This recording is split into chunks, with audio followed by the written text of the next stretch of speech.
Pour une fois, je ne vais pas vous parler d'un personnage issu d'un manga, mais d'un jeu vidéo. Cela dit, le jeu en question possède d'innombrables points communs avec son homologue, donc nous n'en sommes pas si éloignés. Pour ceux qui seraient passés à côté, Asura's Wars est un jeu vidéo d'action en collaboration entre CyberConnect 2 et Capcom, sorti le 24 février 2012 dans nos contrées sur PlayStation 3 et Xbox 360. Un excellent jeu par ailleurs. Si d'autres personnages de jeux vidéo, de comics ou d'ailleurs vous intéressent, n'hésitez pas à le faire savoir. Ce pourrait être intéressant de varier les supports. Un petit like et tout ce qui s'ensuit, et c'est parti pour une brève présentation du sujet. Asura est donc un demi-dieu colérique et têtu par nature, connu pour foncer sur l'ennemi sans hésiter. En tant que puissant combattant, Asura fait preuve à la fois d'une forte volonté et d'une absence de peur dans les situations moins positives. C'est pourquoi il combattra ses adversaires sans relâche jusqu'à ce qu'il sorte victorieux. En raison de sa nature un peu têtue, Asura accepte rarement l'aide des autres et préfère se sortir seul du pétrin. Il est également quelqu'un d'impitoyable puisqu'il n'a eu aucun problème à tuer ses anciens alliés demi-dieux et à massacrer d'innombrables membres de ses propres forces dans sa croisade pour sauver sa fille. Dit comme ça, il ne vous rappelle pas quelqu'un? Oui, c'est le penchant japonais du Kratos des premières heures. Mais qu'en est-il de sa puissance du coup? Voyons ça au travers des différentes formes qu'il a empruntées durant la série. Et on commence avec le Vajra Asura. La forme la plus courante d'Asura est une forme où les bras d'Asura sont recouverts d'une armure métallique dorée. La maîtrise d'Asura de cette forme est particulièrement évidente dans le sens où Asura est rarement vu en dehors de cette dernière. Pour info, le Goma est une entité monstrueuse née de la terre souillée de la planète Gaïa. Ils sont capables de détruire des mondes et des planètes. En ce qui concerne sa force sous cette forme, il a ainsi éliminé plusieurs Gomas à l'apparence de gorilles en faisant exploser simplement son aura. Il a également expulsé Wyzen au loin en le traînant au sol sur plusieurs mètres. Wyzen fait partie des 8 généraux gardiens et des 7 déités, son mantra étant celui de la violence. C'est le plus massif d'entre tous. Démuni de bras également,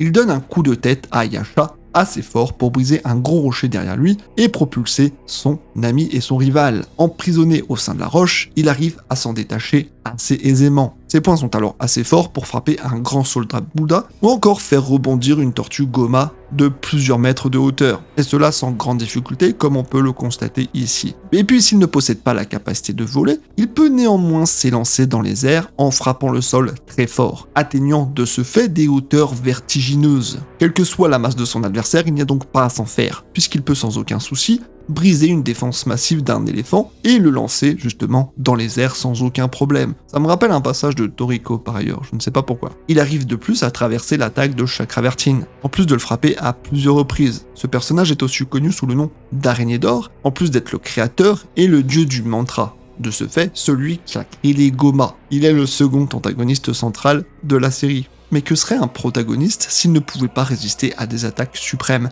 S'il ne pouvait pas encaisser la moindre des attaques? Non, il faut un minimum de résistance pour ça. Et Asura n'en est pas démuni, bien au contraire. Il prend par exemple un des plus grands souffles de Viltra, l'incarnation donc de la rage et de la colère de la planète envers les demi-dieux. Celle-ci atteint donc une taille colossale. Il est ensuite plus tard électrocuté par Deus, donc le chef des 7 divinités et l'ancien commandant des 8 généraux, soit l'un des personnages les plus forts forcément du jeu vidéo. Il tombe aussi des cieux, représenté comme s'il s'agissait d'une comète. C'était la première fois qu'Asura était tué avant qu'il ne renaisse, entre guillemets. Mais là on constate sa résistance, et quand il se combat contre Vajra Wyzen, sa forme de titan qui fait plus de 100 mètres de haut. Ainsi, il prend plusieurs coups de sa part, les encaisse plutôt bien et arrive à chaque fois à s'en remettre, même lorsqu'il est écrasé au sol par Wyzen avec un coup bien distinct ou lorsqu'il lui saute dessus tout à fait normalement pour écraser ses jolies fesses sur lui. Là encore, il arrive à résister. Malgré le fait qu'il ait été écrasé au sol à coups de poing, il réussit tout de même à attraper ce dernier. Il n'est pas une mince affaire,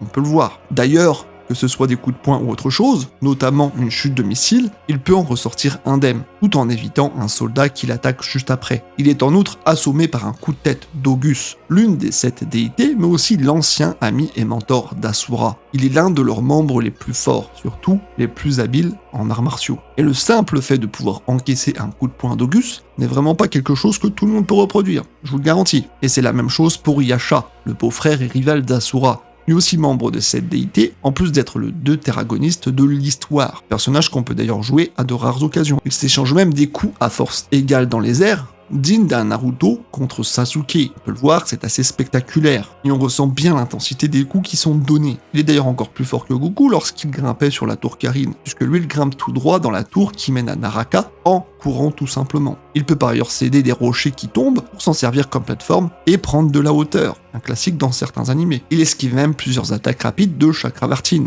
Chakravartin qui a d'ailleurs un style de combat peu orthodoxe qu'il est très difficile d'anticiper. C'est ce pourquoi simplement y réagir et pouvoir y répondre est quelque chose d'assez rare. Passons maintenant à son mode illimité. Lorsqu'Asura active ce mode, notamment lorsqu'on le fait dans le jeu, les marques sur son corps émanent une lumière orange vive, due au mantra qui circule dans son corps. C'est le mode rage par excellence, en quelque sorte, tout simplement. À ce moment-là, il combat des personnages bien plus massifs, notamment des Gomas. Il arrive à transpercer de part en part afin de les vaincre. D'ailleurs, et cette scène est presque un hommage pour moi, il écrase un grand Goma à l'aide d'un joli Ora-Ora, en le parcourant dans toute sa longueur jusqu'à complètement l'écraser. Il fend aussi un autre Goma d'un simple coup de pied. Enfin, simple coup de pied, il est quand même assez violent, il faut le reconnaître. Mais pire encore, il détruit un gros morceau de la lune lors de son combat contre Oni de Street Fighter, un chapitre spécial qui a été vendu comme DLC. Et ce fut d'ailleurs l'un des meilleurs combats. Sous cette forme, inutile de dire qu'il est encore plus résistant. Il a pris un coup direct du canon de Kalro, visible depuis l'espace, et en est relativement sorti indemne en se relevant quelques minutes plus tard. Et il prend un autre coup de la part de Viltra, ce qui encore une fois est loin d'être aussi évident qu'on le pense. C'est d'ailleurs sous cette forme qu'il peut combattre pratiquement d'égal à égal Chakravartin, le créateur donc, la source de toute l'énergie mantrique de l'univers. Il se bat aussi contre le Evil Ryu, un autre personnage de Street Fighter que vous connaissez sans doute, un autre très beau combat par ailleurs. Il y a ensuite le Vajra Asura à 6 bras. Asura a obtenu cette forme lors de sa première rencontre avec Goma Viltra, il y a 12 500 ans, en utilisant le pouvoir divin de Mitra. Cette caractéristique est identique à celle de Vajra Asura, mais avec l'ajout de 4 bras supplémentaires. Et là, on a quasiment plus de limite. La force est colossale, et on peut le voir lorsqu'il arrive à fendre le massif Viltra, à courir sur une pente très raide, tout ça entraînant un soldat dans ses mains. Une course folle qui lui permet de remonter la pente, justement. Et là, je pense que ça se passera de commentaires, puisque Wizen, lorsqu'il est un peu plus massif, dans sa forme qui doit peser des tonnes, il parvient sans trop de difficulté à lancer Wizen, tout ça en ne tenant qu'un seul de ses doigts. Les colosses ne feraient pas le poids contre lui dans SNK, ça c'est sûr. C'est par ailleurs en fonçant droit dans le ventre de Wizen, et en prenant un élan considérable, en forçant cette graisse immonde, qu'il arrive à le lancer loin dans l'espace. Il défait ensuite la forme mantra de Wizen, donc Gongen. Wizen était plus grande que la planète elle-même. Et ça, c'est digne de ce qu'on avait, pour reprendre la comparaison, dans les premiers God of War. Il écrase aussi la capsule de sauvetage de Kalro autour de lui. En grand mal, il livre un combat d'anthologie contre Auguste avec la même intensité que Dio contre Jotaro. On peut voir cet échange qui nous rappelle forcément The World contre Star Platinum. Pour information, Auguste a d'ailleurs été capable de dévier un grand éléphant Goma d'une simple pichenette, comme s'il s'amusait à simplement jeter une pièce en l'air. Et pourtant, dans ce combat, on peut dire que Asura arrive parfaitement à contrer Auguste, notamment son épée qu'il arrive à attraper entre ses mains, ou à le faire voler d'autant plus loin plus tard. Mais pas surprenant quand on sait qu'il peut donner un coup de poing à Deus, assez fort pour le faire tourner sur lui-même avant de le propulser plus loin pour qu'il ne s'écrase. En utilisant ses bras comme un bouclier, comme une protection, il peut s'écraser sur un vaisseau sans grand mal, de sorte à même le déplacer, en tout cas à dévier sa trajectoire légèrement. Il est même empalé par cette grande épée, il traverse jusqu'à la lune. Il n'arrive pas seulement à survivre, mais en plus en donnant un coup de poing à cette épée, il arrive à la briser et à s'en servir contre son ancien maître, en se la jouant Zoro, en la prenant entre ses dents. Une magnifique conclusion pour ce personnage, et qui nous montre qu'Asura n'a pratiquement aucune limite, même lorsqu'il est complètement ou partiellement détruit. Il survit aussi à plusieurs explosions d'énergie de Viltra. En termes de skill, de toute façon, il lui suffit aussi de tirer ces rayons d'énergie qu'il possède au bras pour détruire un vaisseau entier. Et puis à un moment, il nous fait aussi une surfeur d'argent, en étant sur un sort de vaisseau qu'il pilote comme s'il surfait, esquivant les nombreux missiles au passage, pour en saisir un et le dévier de sa trajectoire pour exploser les autres. Et c'est encore plus vrai dans son combat contre Deus, sa force et sa vitesse conjuguées sont assez exceptionnelles, de sorte qu'il est difficile de prévoir ses coups et de les anticiper, même Deus ne parvenant pas à résister à cette force colossale. À l'aide d'un de ses coups de poing à 3 bras, Deus le sent plutôt passer avec une énorme onde de choc qui en vient parvient presque à le pulvériser sur place. Et pourquoi se limiter à se faire des aura avec ses poings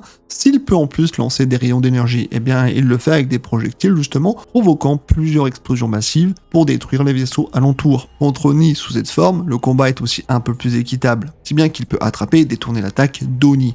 Ensuite, on passe au Asura mode Berserk. Lorsque la colère d'Asura atteint son paroxysme, elle se transforme en un être de pure rage, sans aucun sens de la raison ni du contrôle. Les bras, y compris Asura lui-même, sont capables de libérer des volumes inconcevables de mantras. Même les cris d'Asura produisent des ondes de choc. C'est une forme qu'on peut facilement comparer à celle de Naruto sous sa forme de démon renard à 4 queues. Et d'ailleurs, on le voit tout de suite avec ce genre de Rasengan, en tout cas ça ressemble à un Rasengan qui lance et qui forme une énorme onde de choc qui renverse tous les vaisseaux alentour et qui les détruit. On peut voir que c'est similaire à une bombe atomique ou à une supernova quand il la lance dans les cieux, dans l'espace, qu'elle se projette haut dans l'espace et qu'elle forme cette immense explosion qui ramène tout le monde et qui détruit tous les vaisseaux alentours. Et on peut voir que les rayons qui peuvent le projeter sont innombrables. On se demande où se situent ses limites à ce moment-là. Et nous entrons dans l'une des phases les plus hardcore avec le Wars Asura, la forme donc de la colère. Les dommages subis l'ont rendu incapable de régénérer les bras de mantra supplémentaires et ont laissé son corps noirci par le feu.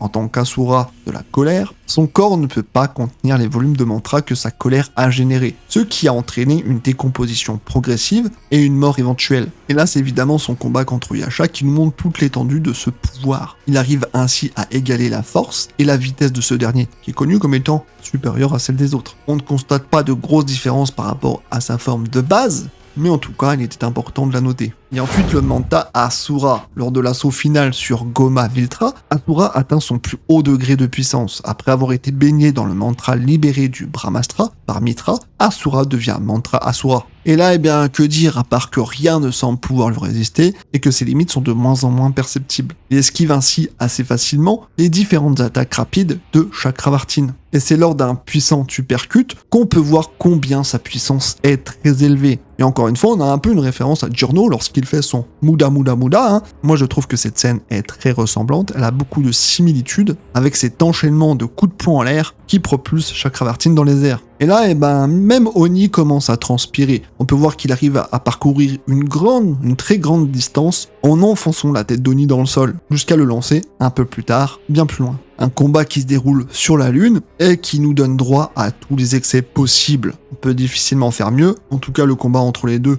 nous laisse encore présager un beau Ura contre un Muda Muda Muda, et ce, pendant très très longtemps, jusqu'à l'éternité. Finalement les deux n'arrivent pas à se vaincre, ils sont simplement gelés dans le temps. Peut-être un coup de The World, je ne sais pas. Et puis Asura s'est pris un énorme coup de la part d'Oni, si bien qu'il a traversé la Lune entière. Hein. Il a parcouru celle-ci et hop, est ressorti à l'autre bout. C'est juste incroyable, quoi. Je veux dire de plus. Il y a aussi cette forme d'Asura avec le réacteur Mantra, que après que Yasha se soit rendu dans les ruines de la forteresse de Karma, il arrache le réacteur Mantra du milieu des ruines et l'implante dans la poitrine d'Asura. À la mort de Yasha, le réacteur Mantra absorbe son mantra pour acquérir toute sa puissance et son potentiel. Il permet à Asura de canaliser autant de puissance qu'il en a besoin et ne se transformera plus en ses formes Berserker ou Wars. Il lui permet d'utiliser ses pouvoirs de manière encore plus puissante que jamais, augmentant ses capacités à des niveaux jamais vus auparavant. Et ensuite, Asura, le destructeur, après que Yasha ait équipé Asura du réacteur de mantra, le corps d'Asura est devenu capable d'exploiter en toute sécurité toute quantité de mantras qu'il pouvait générer. Lorsque Chakravartin a tenté de détruire Gaïa à l'aide d'un puissant souffle de mantra, Asura s'est déplacé devant elle et a encaissé le gros de l'attaque, prenant la forme du destructeur. Dans cette forme, il devient plus grand que Gaïa elle-même. Son pouvoir à ce stade est immense et digne d'un dieu, car lors de son combat contre le dieu Mantra, ses explosions ont détruit de nombreuses étoiles et planètes, et il a pu frapper une planète au moins 100 fois plus grosse que lui,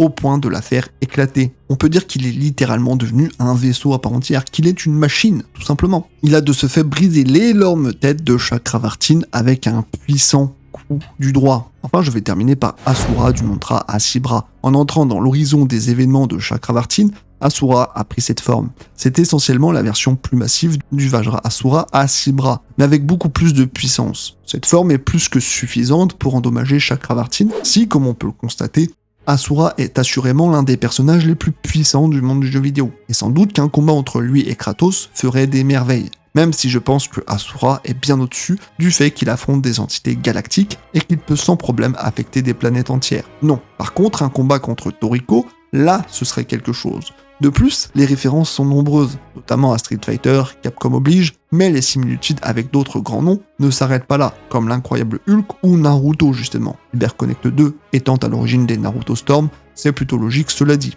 Quoi qu'il en soit, si vous désirez d'autres vidéos sur d'autres personnages issus de ce jeu, notamment August, vous savez ce qu'il vous reste à faire. En attendant, vive Asura, vive les jeux vidéo, et vive Akuma de Street Fighter, peut-être le prochain prétendant, qui sait.